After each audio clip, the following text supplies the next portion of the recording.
Olá, seja bem-vinda, seja bem-vindo ao Capital Natural, que agora também é podcast, você pode acompanhar nas nossas plataformas. Na semana passada, nós começamos um debate aqui sobre a crise hídrica. E não só sobre a crise hídrica, mas a crise humana. Afinal de contas, tem a mão do homem nessa situação toda, para piorar o cenário que estamos vivendo hoje. E aí, como será o futuro? Depende de nós também. É uma crise climática. Por isso, o relatório da ONU, o painel climático da ONU, foi tão importante assim para o nosso debate da semana passada. Falamos sobre o papel do agronegócio, sobre as medidas que são tomadas no dia a dia da população. Para a conversa de hoje, mais uma vez eu vou receber a Sheila Guebara, diretora da Associação Brasileira do Agronegócio, o Igor Vieira, mestre em Engenharia Ambiental pela Universidade Federal Rural de Pernambuco e coordenador do programa do WL Brasil da Waterlution, e o Humberto Alves Barbosa, pós-doutor pela Fundação Cearense de Meteorologia e Recursos Hídricos e review editor do AR6, do relatório do IPCC, o painel intergovernamental sobre mudanças climáticas da ONU. Mais uma vez, bem-vindos. Muito obrigado por nos atenderem aqui no Band News TV, dentro do Capital Natural. O Humberto, no programa passado, explicou o que é o IPCC, um relatório importantíssimo, comandado pela ONU, mas que reúne mais de 300 cientistas que não tem nada a ver com governos, e sim é um relatório imparcial. E aí, logo depois da fala do Humberto, a Sheila falou um pouco sobre o papel do agronegócio. Agora nós vamos nos aprofundar sobre as medidas que o agronegócio tem tomado para tornar essa crise climática, essa crise humana, essa crise hídrica cada vez mais mitigada, ou pelo menos a sua parte ser feita nesse momento. Sheila, bem-vinda. Vamos trazer alguns exemplos, então, sobre como é que o agronegócio tem lidado com esse cenário tão assustador assim. Obrigada, Pablo. Obrigada pela oportunidade. Realmente, eu falei um pouquinho no programa anterior o quanto que a gente entende a responsabilidade do agro e o protagonismo que a gente quer e tem feito no agro, né? A agropecuária, ela possui um papel vital no ciclo da água. O doutor Humberto trouxe ali os ciclos essenciais que são aí, de extrema importância para a manutenção da vida. Como que a gente entende o agro participando como solução desse problema conectado, né, e que não pode ser dissociado, como o Igor falou, de água e carbono, né, a adoção de boas práticas na produção, né, a adoção de tecnologia, de melhoria de produtividade, com uma otimização no consumo, né, e na utilização de água em toda a cadeia do agronegócio, a recuperação de vegetação nativa nas áreas ao redor dos cursos d'água e nascentes são medidas super importantes para a preservação dos recursos hídricos, né? Quando a gente trata a discussão de carbono com a discussão de água, a gente vê que toda a discussão, por exemplo, de implementação do Código Florestal, que muitas vezes é conectada a muito mais a discussão de clima e de carbono, ela tem um papel fundamental para a preservação de recursos hídricos. Uma vez validados todos os CARs, que são os cadastros ambientais rurais, e os planos de recuperação para a reserva legal, para nascentes, para o entorno do que são os corpos d'água, a gente vai ter um papel fundamental na preservação do recurso hídrico, que é fundamental. Eu falo fundamental porque é realmente fundamental duplamente para a atividade, né, agropecuária como um todo, além de todos os outros processos. Igor, bem-vindo, meu caro. Eu fiquei muito feliz ao saber que um dos projetos da Waterlution é no Morro do Preventório, em Niterói, no Rio de Janeiro. Eu morei ali do lado e é importante saber, é legal saber que tem gente boa atuando por lá também, contando com os moradores daquela região. Me conta um pouco sobre como é que é o dia a dia desses moradores e também de outros projetos onde vocês atuam e quais são os exemplos que você pode trazer para a gente. Na verdade, é um projeto só. A gente está simultaneamente com o programa no nosso quinto ano aqui no Brasil, e a gente entendeu que não fazia muito sentido a gente discutir sobre essas questões globais sem entender como elas afetam as diferentes comunidades no país. Então, estamos hoje com 42 jovens dentro de uma jornada de conhecimento que foi iniciada há um mês e um pouquinho atrás, e que vai até outubro, pensando na realidade e nos desafios de água e saneamento, não só do Morro do Preventório do Rio de Janeiro, mas também em Salvador, na região metropolitana de Maceió, no território indígena Guirapepó, em São Paulo, e na foz do Rio Doce, para trocar entre esses territórios, para entender quais são essas nuances dos desafios de água, que geralmente no Brasil tem uma mesma matriz que está relacionada a acesso, qualidade, e que isso é meio que uma resposta do nosso sistema de distribuição de água, de saneamento também, que está aqui o mesmo sistema desde a década de 70, basicamente. Mas é como a gente começou a refletir, e aí vou contextualizar para aterrar aí nessa coisa territorial, que o Relatório Mundial de Água e Desenvolvimento, o último, ele enfatiza que ainda 2 bilhões de pessoas no mundo não têm acesso à água potável, enquanto outras 4 bilhões não possuem acesso aos serviços de saneamento. E aí, se a gente aterriza para o Brasil, o Instituto Tata Brasil enfatiza que ainda 100 milhões de brasileiros não têm acesso ao serviço de coleta de esgoto, enquanto 35 milhões de brasileiros, aproximadamente, não têm acesso à água. E aí, o que a gente precisa fazer para tentar mudar essa realidade, né? A gente precisa, primeiro, capacitar as pessoas para que elas consigam participar desse processo de adaptação climática. A gente precisa, em um segundo momento, com isso, a gente vai aumentar a resiliência e, em terceiro lugar, reduzir os agentes que provocam as mudanças do clima e que intensificam todas essas consequências da crise do clima, que vão não só para a temperatura, porque as pessoas geralmente associam diretamente o clima está todo... A crise do clima é uma crise de temperatura, não é. A temperatura, o aumento de temperatura é uma das consequências. Mas aí, se a gente, essa última parte do IPCC enfatiza a água dessa forma, e não à toa, e acho muito importante que isso aconteça, talvez pela primeira vez com tanta ênfase, porque comunidades como o Preventório têm sofrido ainda mais com deslizamento, comunidades como nas regiões metropolitanas têm sofrido ainda mais com acesso à água de qualidade, e acesso aos serviços de saneamento. E aí, entendendo essas nuances e entendendo sobre o olhar das juventudes que estão nesses lugares, como é que a gente consegue criar soluções que respondam essa questão. Porque uma discussão muito grande que surge junto a isso é sobre a insegurança hídrica que a crise do clima tem nos trazido, assim. E aí, para isso, é importante a gente pensar também o que é segurança hídrica. E para muitas pessoas, segurança hídrica é apenas você ter acesso à água. Mas o buraco é um pouco mais embaixo, né? Você ter segurança hídrica é você garantir uma oferta de água com qualidade e combater as perdas d'água, é você pensar também em demanda de água que atribuam tarifas justas e que estimulem o uso consciente, sobretudo pensando na ideia de universalizar e acessibilizar os serviços para as pessoas que estão mais vulneráveis, enquanto a gente tenta também combater a poluição, e fazendo isso tudo enquanto protege os mananciais e promove o uso sustentável do solo. Então, eu estou falando aqui de segurança hídrica e todas as suas nuances, mas note que todas essas estratégias são também estratégias de adaptação climática. E são essas percepções que precisam começar a ficar mais claras, não só para as pessoas das comunidades, que precisam receber essa informação de forma traduzida e acessível para que eles entendam que isso influencia e impacta suas vidas diárias, mas, sobretudo, traduzindo esse sistema global, diplomático, científico, para os nossos tomadores de decisão, para que políticas públicas, como citado pelo Humberto aí, elas sejam cada vez mais voltadas para a associação da água e da crise do clima dentro das cidades.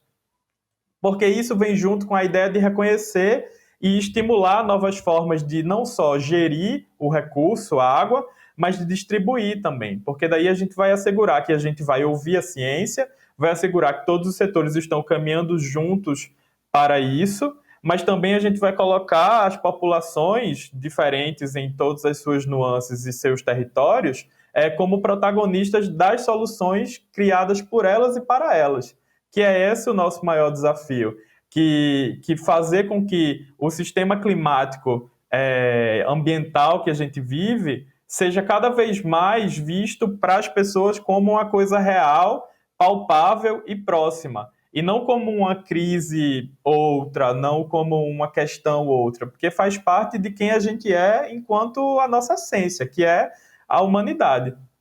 Eu vou aproveitar essa provocação do Igor para que enxerguemos nessa crise, de uma forma sistêmica, os recursos hídricos, climáticos, ambientais como algo próximo a nós. Vou chamar um depoimento muito bacana e abrangente, que é do Samuel Barreto, gerente nacional de água da The Nature Conservancy, a TNC Brasil. O risco hídrico sistêmico cresce no Brasil, afetando não só o setor energético, onde a boa parte da geração de energia ainda provém de hidrelétricas, mais 66%. E nesse momento, a boa parte do Sistema Interligado Nacional, o SIN, composto pelas regiões Centro-Oeste e Sudeste, tem nesse momento menos de 23% de estoque de água, podendo chegar em novembro com menos de 10%, ou seja, um risco muito elevado. E uma consequência disso é a bandeira tarifária da crise hídrica, uma nova modalidade que acabou de ser criada, aumentando em quase 14% a tarifa. E esse impacto já afeta outros setores, como a navegação, a hidrovia Tietê-Paraná, uma importante via de escoamento de grãos, de álcool, que interliga parte das regiões sudeste com a região centro-oeste. Além disso, parte da região sul do Brasil também sofre há mais de um ano com a seca, afetando a agricultura, afetando o abastecimento. O estado de São Paulo já tendo segundo o monitor das secas, um grau de seca excepcional, que é o grau mais elevado da seca que existe, segundo esses indicadores. E desde o ano passado já estava em seca severa, em seca grave, aumentando essa intensidade. Mas não é só a falta da água, não é só a falta da precipitação que está ocorrendo. É preciso também destacar os efeitos das mudanças climáticas, dos extremos climáticos que nós conseguimos identificar exatamente na água, pelo excesso ou pela falta de água. E esses extremos climáticos estão acontecendo cada vez com maior intensidade e maior frequência. E a gente consegue perceber esses extremos exatamente pela seca ou pelo excesso de água. Secas como a que vivemos nesse momento no Brasil, mas em outras regiões do mundo, como nos Estados Unidos, no sul da Califórnia, no Arizona, no Texas, no Novo México, ou então com cheias históricas, como aconteceu recentemente na Europa, na Alemanha, na Bélgica, na Suíça, na Inglaterra, ou até mesmo em Nova York na semana passada. Então essa pode ser uma nova realidade e nós temos que nos adaptar a essa nova situação. Mas além disso, temos também o uso do solo ou o uso da água, ou melhor dizendo, o mau uso do solo ou o mau uso da água, com desmatamento, com a poluição da água, com o sobreuso da água, ou seja, usamos mais do que a capacidade de repor. E isso tem nos colocado no cheque especial da água. Não dá para usar mais do que a capacidade de reposição. E para haver essa reposição, nós precisamos cuidar das fontes hídricas, das fontes de conservação, de produção de água. Basta lembrar o percentual de desmatamento que já temos observado nas bacias hidrográficas do Brasil, só na Mata Atlântica, onde já se perdeu a maior parte de todo o bioma e onde vive a maior parte da população brasileira. Restam menos de 12% desse bioma, né, onde estão as grandes cidades, as grandes concentrações populacionais e com boa parte desses rios poluídos. Basta lembrar que no Brasil nós temos mais de 116 mil quilômetros de rios com algum tipo de comprometimento. Para dar extensão dessa dimensão, significa aproximadamente 116 viagens entre Brasília e São Paulo. E ainda, cerca de 1/3 da distância entre a Lua e a Terra, é a extensão que nós temos de rios comprometidos no Brasil. ainda dá para falar do desmatamento, de impactos regionais, não só localizado na bacia hidrográfica, mas às vezes em áreas mais distantes, como o desmatamento da Amazônia, que tem um serviço ecossistêmico muito importante, que são os rios voadores. Uma floresta de cerca de 20 metros de copa lança na atmosfera mais de 1.000 litros de água por dia.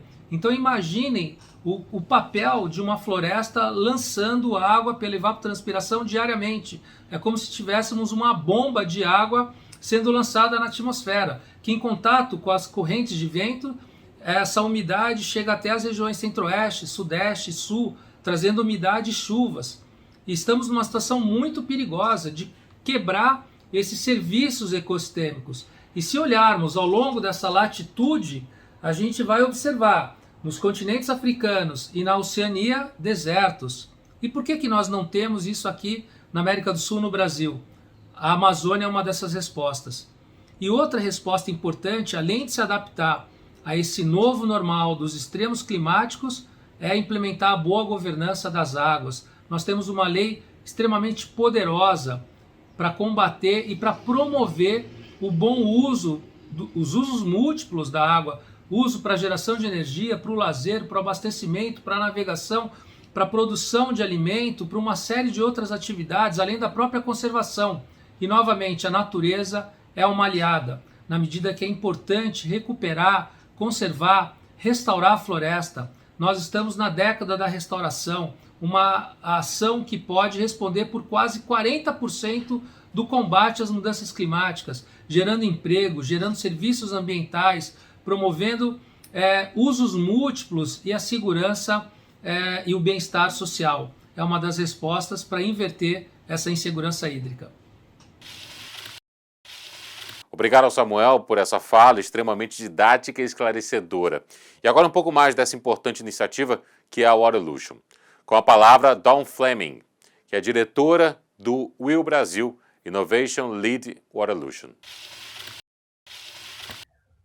Olá, obrigada pelo convite, por estar com vocês. Meu nome é Dawn e eu sou responsável pelo programa da Waterlution aqui no Brasil. E estamos aqui desde 2017 com um programa que trabalha com as habilidades de liderança, focado na inovação colaborativa com jovens de todo o país. E sempre no centro do nosso trabalho vem os temas de água e clima. E estamos fazendo isso com a intenção de criar projetos que tenham um impacto real em territórios brasileiros. Como meu colega Igor está falando e explicando a maneira que trabalhamos e em definir territórios onde percebemos que tem desafios de água e clima juntos e capacitar um grupo de 40 jovens ao longo de um programa neste ano para poder olhar com um olhar de pensamento sistêmico para poder pensar em soluções que sejam co-criadas com os membros das comunidades dos territórios para chegar em soluções que sejam viáveis. Então, isso é tudo a parte de falar, a explicação do que é que a gente faz, mas na prática, como que é que chegamos a fazer isso aqui no Brasil e qual é a nossa intenção, quais são os objetivos que temos como organização que se vinculam com essa atuação local aqui no Brasil.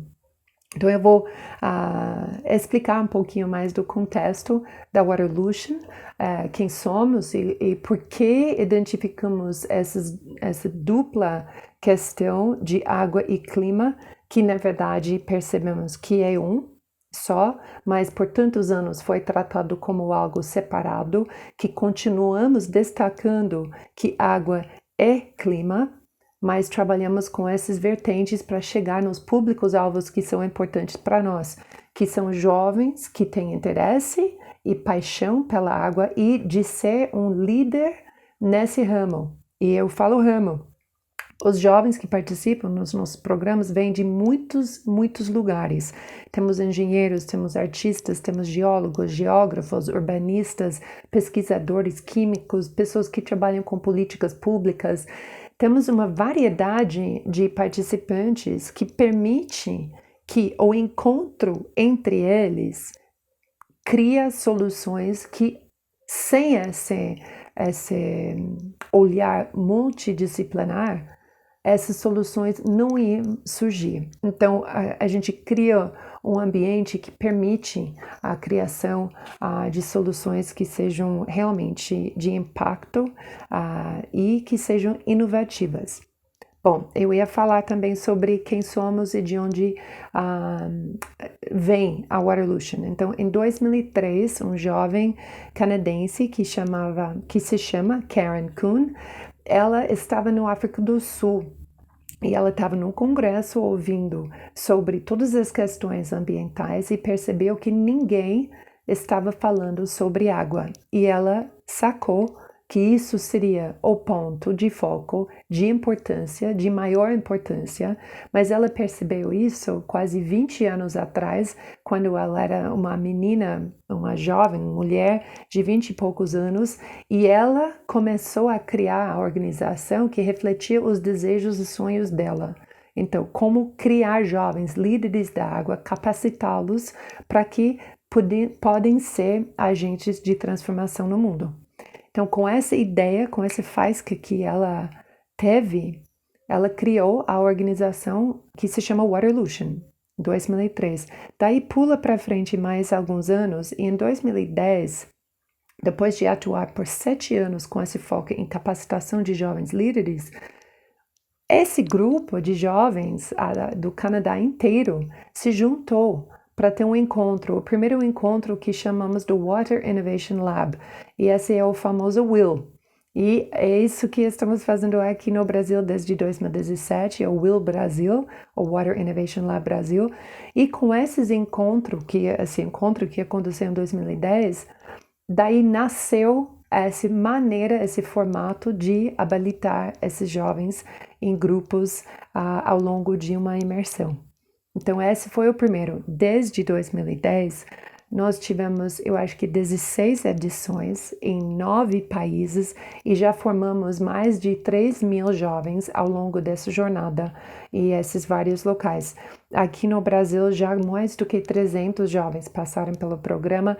E se você pensar, o que é a potência disso? Tem uma rede de jovens ao redor do mundo que estão olhando essas questões e que vêm do setor privado, do setor público, da pesquisa acadêmica e da representatividade comunitária, da liderança comunitária, para olhar essas questões e pensar em soluções.